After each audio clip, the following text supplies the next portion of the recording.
Desde el pasado martes, cuando ocurrió el accidente en la estación del metro Tacubaya, diversas fueron las acciones que alrededor de 200 trabajadores del sistema de transporte colectivo Metro e integrantes del heroico cuerpo de bomberos realizaron para reactivar el servicio lo más pronto posible. Durante 5 días consecutivos, los trabajos se centraron primero en retirar los 18 vagones de los 2 trenes impactados. Con ayuda de ingenieros de la Secretaría de Comunicaciones y Transportes y de equipos hidráulicos, durante estos días fue posible colocar en su eje el material rodante para posteriormente sacarlo y trasladarlo a los talleres de Zaragoza.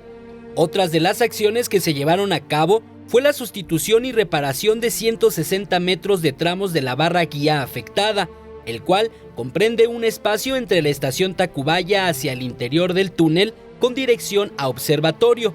De igual manera, se sustituyeron 100 aisladores que se ubican sobre la vía, se revisó y reparó la tubería del sistema de señalización y se sustituyó el cableado de baja tensión.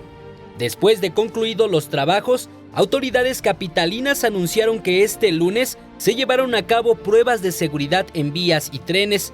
Asimismo, una vez que se verificó que todo opera con efectividad, este martes, la línea 1 reactivará su servicio en la estación Tacubaya con dirección a Observatorio. Eric Pinto, 21 Noticias.